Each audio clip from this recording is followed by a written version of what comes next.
हम फालतू की चीजों पर बहस ना करें, इन चीजों पर बहस करें। हमारे बिहार में रोजगार कैसे पैदा होगा, हमारे बिहार में किसान भाई कैसे सुखी रहेंगे, हमारे युवाओं को कैसे नौकरी मिलेगा, छोटे छोटे जो अपने विधानसभा क्षेत्र है वहां पर कॉलेज कैसे खुलेगा, हॉस्पिटलों की स्थिति कैसे सुधरेगी, पानी का बहाव कैसे होगा, बाढ़ आने के बाद कितने गांव दह जाते हैं, आप बहुत सारे बताएं। 3 ऐसे समस्याएं बताइए जो बिहार के लिए बहुत जरूरी हो और नीतीश कुमार को एज ए सुझाव आप अपने तरीके से दें। सबसे पहले रोजगार बहुत जरूरी है। रोजगार के लिए उनको रात दिन एक कर देना चाहिए। दूसरी, क्योंकि बिहार जब 2 पार्ट में बंटा तब से बिहार अकेला हो गया। पहले झारखंड था तो हम कुछ मजबूत था, लालू जी ने 2 पार्ट में किया, तब से बिहार बहुत है। बिहार में कुछ नहीं है, कोई रोजगार नहीं है। तो रोजगार के अलावा 2 चीजें, रोजगार के अलावा स्वास्थ्य है। स्वास्थ्य बहुत बदतर है। आप हम आज किसी को इलाज कराना होता है तो या तो यूपी जाएगा, नहीं तो दिल्ली जाएगा। छोटा सा मोतिहारी का बात लीजिए ना, हॉस्पिटल में प्राइवेट हॉस्पिटल ऐसे छाए हुए हैं और लूटे जा रहे हैं, हमारी जनता लूटी जा रही है। सदर हॉस्पिटल में कुत्ते सो रहे हैं, वहाँ कोई जाने को तैयार नहीं है। यार देखिए, बहुत अच्छा आपने क्वेश्चन किया कि सदर हॉस्पिटल में, इसके लिए सिर्फ जागरूकता चाहिए। ऐसा नहीं है कि सदर हॉस्पिटल में अपना डॉक्टर नहीं है। हम लोग का भी जन्म सदर हॉस्पिटल में हुआ, उसमें तो प्राइवेट था नहीं। हम लोग सरकारी स्कूल में पढ़े, उसमें तो प्राइवेट था नहीं। आज भी सदर हॉस्पिटल बहुत अच्छा है, हम जाना नहीं चाहते। हमको प्राइवेट से पसंद है। भाई फल्ला का जा रहा है प्राइवेट में, तो हम भी जाएंगे। विश्वास अगर कहीं ना कहीं जानता है सदर हॉस्पिटल टूटा है तो उसका वैलिड रीजन भी है। तो कहेंगे कि वहाँ के डॉक्टर सही से इलाज नहीं करते, भेदभाव करते हैं, या तो अपना जिम्मेवारी कर्तव्य को ही भूल गए। इसका जिम्मेदारी स्वास्थ्य मंत्रालय के पास रहता है और स्वास्थ्य मंत्रालय से ऊपर मुख्यमंत्री। इन दोनों को मिलकर डॉक्टरों के साथ मंथली पूरे बिहार के जो जितने हॉस्पिटल हैं उनके जो हेड डॉक्टर हैं, जिसको डीन बोला जाता है, उनसे बैठ के मीटिंग करना चाहिए कि क्यों नहीं आ रहे हैं। आज मैं एग्जाम्पल दे रहा हूँ, दिल्ली में स्वास्थ्य और शिक्षा दोनों सुधरा कि नहीं सुधरा, केजरीवाल जी ने सुधारा कि नहीं सुधारा। उनका निश्चय था कि भाई हमको सुधारना है, सुधर गया। आज के दिन में अगर हमारी सरकार चाह ले तो हम भी उसी रास्ते पे जाना शुरू कर देंगे। कितना आपने देखा है सदर अस्पताल का प्रचार होते हुए, कितना देखा है सदर अस्पताल के डॉक्टरों को अच्छे ढंग से कोई अपना मीडिया में आकर बोलते हुए कि आप आइए हमारे पास, हम आपके लिए तत्पर हैं, हम आपके लिए खड़े हैं। देखा है आपने कहीं? कभी आप न्यूज में आपने देखा? कहीं नहीं देखा है। उसी ढंग से सरकारी स्कूलों की स्थिति है।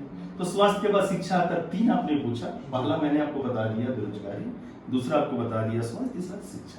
ये 3 से सुधर जाएगा बिहार में। भाई साहब, बिहार में जो स्ट्रेंथ है, बिहार की आबादी आज के टाइम में 14-15 करोड़ के आसपास जा रही है। इतना हाथ है, इतना हमारे पास ताकत है कि हम चाहें तो पूरे के पूरे भारत में अव्वल हो सकते हैं।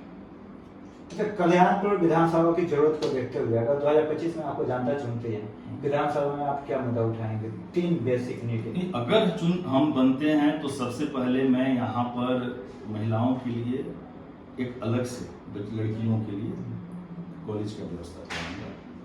कल्याणपुर विधानसभा आई थिंक नहीं है महिलाओं के लिए, मुझे यहाँ से मोतिहारी जाना पड़ता है। और दूसरा जो हमारे 2 यहाँ पर कॉलेज हैं, एक कल्याणपुर में है, एक कोटवा में, आई थिंक 2 या 3 है। वो तीनों को मैं डिग्री कॉलेज में लेके जाऊंगा। जो 10+2 के बाद हमको मोतिहारी, चकिया या केसरिया जाना पड़ता है, तो हमारे विधानसभा में बच्चे क्यों नहीं पढ़ेंगे? क्यों जाएंगे मोतिहारी पढ़ने के लिए? अगर किसी को बीए करना है या बीए ऑनर्स करना है तो पढ़ाई यहाँ पढ़े ना। फिर क्यों नहीं हो सकता पढ़ाई यहाँ पर? उसके अलावा अपना स्वास्थ्य में बहुत ध्यान दूंगा। मैं आपकी चैनल के माध्यम से, हाँ, स्वास्थ्य तो मैं आपको जानना चाहूंगा। कल्याणपुर विधानसभा एक बहुत बड़ा क्षेत्र है, इसको स्वास्थ्य को कैसे मैनेज किया? अगर कोटवा से लोगों को कल्याणपुर आना पड़ेगा, बहुत समस्या की बात। देखिए हमारे अगर उस साइड अगर देख लें, चकिया के आसपास से कल्याणपुर विधानसभा पड़ता है, वहां से आने में लोगों को इसको कैसे मैनेज कीजिए? देखिए, सबसे पहले मैं अपना बताता हूँ कि अगर मैं चुनाव आप लोग के आशीर्वाद से जीतूंगा, जनता के आशीर्वाद से जीतता है, तो जागरूकता पैदा करना है। अब जागरूकता पैदा हम कैसे करेंगे? तो सबसे पहले मेरा एक कर्तव्य होगा कि मैं 2 ऑफिस खोलूंगा। बीइंग में विधायक मेरा फर्ज ये नहीं बनता कि मैं घर में बैठा रहूं। जीत के आने के बाद आप हमसे मिलने आई और मैं राज साहब जैसा बैठा हूँ, राजा जैसा। चुनाव से पहले तो हम हाथ जोड़ते हैं, चुनाव के बाद हम सीधा काम पे खड़े हो जाते हैं। सही की गलत? वो नहीं रहेगा। मेरा 2 ऑफिस रहेगा, एक कल्याणपुर प्रखंड में और एक कोटवा प्रखंड में। जब हमारा पटना में मेरा विधानसभा नहीं चलेगा तो मेरा प्राथमिकता होगा कि सबसे पहले मैं अपने क्षेत्र में जाऊं, और अगर 10 दिन यहाँ पे हूं तो 5 दिन कोटवा में बैठूं और 5 दिन कल्याणपुर में बैठूं। जो कहने का timing- मतलब जनता आपको चुनती है तो ऐसे नेता नहीं चुनेगी, समाज सेवी चुनेगी। 5 3 और 10 बजे से लेकर 5 बजे तक मेरा ड्यूटी रहेगा, वहां पर बैठना। आपको मिलना है आप आइए, नहीं हो उसके बाद भी मेरा ऑफिस खुला रहेगा, मेरा एक स्टाफ बैठा रहेगा आपका सुख दुख में। और जागरूकता की बात है तो उसके द्वारा, जैसे आपका हॉस्पिटल में कोई काम नहीं हो रहा है, लोग डर रहे हैं या किसी चीज का ध्यान नहीं हो रहा है, तो आप हमारे ऑफिस में आइए, बताइए, मेरा स्टाफ जाएगा, मैं जाऊंगा, मेरा कॉल जाएगा। अगर ब्लॉक में धांधली हो रही है तो मेरा ब्लॉक के पास ही मेरा कल्याणपुर में ऑफिस रहेगा। सर इस पर रोकना चाहेंगे आप, आपके विधानसभा में आप विधायक बनते हैं, ऐसा काम है क्यों हो, से आपकी लोगों की जरूरत हो, अगर सिस्टम में अगर वीडियो काम नहीं कर रहा है तो वीडियो को आप पहले से टाइप करके क्यों नहीं रखेंगे सर? आपकी जरूरत ही नहीं पड़ेगा कॉल करने का, चाहे लेटर फैक्स करने का। वीडियो के साथ साथ वीडियो नहीं होती थी, मतलब उसके हर एक जितना समाज- अधिकारी है, हर एक थाने समाज का हो, चाहे वो वीडियो हो, ब्लॉक डेवलपमेंट ऑफिसर हो, या अगर हॉस्पिटल में कोई स्वास्थ्य विभाग का हो, तो अगर हमारे क्षेत्र में है, हम ऐसे व्यवस्था क्यों नहीं बनाएंगे जैसे अगर कोई आम जनता जाता है तो उसको उस चीज का फेस नहीं कर पाए, किसी बाबू भैया या किसी राजा को खोजे या किसी विधायक को खोजे, डायरेक्ट उसका क्यों नहीं उसका डायरेक्ट समस्या बात बताइए। हमारे देश के जब प्रधानमंत्री मोदी जी बने थे जी। उनका पहला मुद्दा था भ्रष्टाचार को देश से मिटाना है, जी। और आज भी उसी पर संकल्पित है। कोई भी बड़ा नेता नहीं चाहता है कि हमारे राज्य में, हमारे देश में भ्रष्टाचार हो, लेकिन नीचे के जो कर्मचारी होते हैं ना, वो मतलब दूसरे लैंग्वेज में मैं बोलूं तो वो बातों के देवता नहीं होते हैं, लातों के होते हैं। आप खुद समझ जाइए, वो बातों के उनको बोलिए कि बात से समझे, नहीं समझेंगे। उसमें भी अच्छे लोग हैं, उसमें भी खराब लोग हैं, तो वहां जरूरत पड़ता है, उनको चाहिए। आदत भ्रष्टाचार का इतना गंदा आदत घुसखोरी का बना हुआ है कि आप बिल्कुल सही हैं, कुछ भी आपका काम गलत नहीं है, फिर भी उनको चाहिए। इसको कुछ लोग ऐसे हैं। इसको दूर करने के लिए आपके पास व्यवस्था है क्या? मैं वही बता रहा हूं, जब हम नहीं एक प्रकार एक पैसे का जब हम घूस नहीं लेंगे, जब हम शुरू से ही टाइट रहेंगे तो सबको टाइट करना पड़ेगा, लेकिन इस चक्र को धीरे धीरे रुकाएगा। अचानक मैं बोलूंगा कोई हमारे बात से नहीं डरने वाला। 1-2 घटनाएं ऐसे घट भी सकती हैं कि मैं जाऊं जाकर ब्लॉक में जाकर उस चीज को समझाऊं, फ्यूचर में सीख पता है, लेकिन मैं तो सबसे पहले बनूंगा तो आप लोगों के माध्यम से मैं यही बोलूंगा कि आज के बाद हमारी विधानसभा में 1 पैसे की धांधली नहीं होगी। अगर किसी पंचायत में कोई टेंडर आता है किसी के लिए, तो मैं उसी पंचायत के लोगों को उसका टेंडर दिलवाऊंगा। ऐसा नहीं कि बाहर का पंचायत का कोई आकर कर ले, उसी के पंचायत का आदमी होगा और सर्वसम्मति से वहां के लोग उसको पास करेंगे।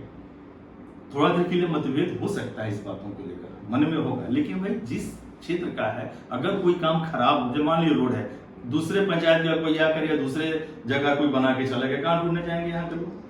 सरकार तो 10% रोक लेती है, उससे कोई फर्क नहीं पड़ता लोगों को, लेकिन इसी पंचायत का रहेगा तो हम भी उसको कभी भी सवाल कर सकते हैं, हमारी जनता भी कर सकती है, तो मजबूत काम होगा।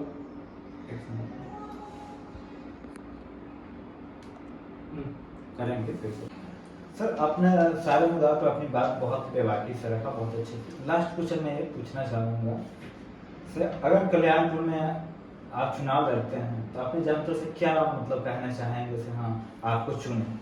देखिए, मैं कल्याणपुर की जनता से, कल्याणपुर के गार्जियन से, कल्याणपुर के माताओं बहनों सभी से एक ही बात कहना चाहूँगा कि अभी तक आपने बहुत नेता चुन लिया, अब नेता नहीं बेटा चुनिए, सेवक चुनिए, जो रात दिन आपके सेवा में हाजिर रहे, आपके दुख दर्द को समझे, आप जहां बुलाए वहां हाजिर हो। ये ऋतुराज पांडे जी थे, वीआईपी पार्टी नेता, बहुत अच्छे से बहुत बेबाकी से बिहार के डेवलपमेंट की बात हो, बिहार के राजनीति की बात हो या बागेश्वर धाम सरकार की बात हो, बहुत ही अच्छे से अपना जवाब दिया। सर आपको बहुत बहुत धन्यवाद जो हमारे लोक चर्चा प्रोग्राम में आकर अपना बेशकीमती समय हमारे न्यूज़ चैनल्स को दिया, हमारे व्यूवर्स को दिया, हमारी जनता को दिया, आपको इसके लिए तहे दिल से धन्यवाद। मैं भी आपके सारे दर्शकों को, आपके न्यूज़ के सारे दर्शकों को तहे दिल से नमस्कार करता हूं, और ये चाहूँगा कि आपके चैनल को बहुत देखें, क्योंकि आपने भी जो क्वेश्चंस किया बहुत अच्छे ढंग से किया, सामाजिक मुद्दों पे किया, बिहार की भलाई के लिए किया, कल्याणपुर की भलाई के लिए किया, मुझे बहुत अच्छा लगा। नमस्कार। सर हम तो कल्याणपुर छोड़िए पूरे बिहार और पूरे देश की भलाई के लिए चाहते हैं, और उसी के लिए कहीं ना कहीं एक पत्रकारिता भी बना है, तो देश के विकास, अपने राज्य के विकास, क्षेत्र के विकास को लेकर, समस्याओं को लेकर उजागर करें, वही मीडिया और देश के इंडियन कॉन्स्टिट्यूशन के चौथा स्तंभ के रूप में काम करें। बिल्कुल, चौथा स्तंभ का मतलब ही यही हो गया कि आप सोए हुए हमारे जो नेतृत्व हैं, हमारे जो नेता लोग हैं, हमारे जो समाज सेवक हैं, जो कहने के लिए समाज सेवक हैं, उनको जगाना। और उनके सारे कर्तव्यों को याद दिलाना और जो मुद्दे गुम हो चुके हैं उनको आगे लेकर आना, जो समाज, देश, राष्ट्र हित के लिए। बहुत बहुत धन्यवाद सर।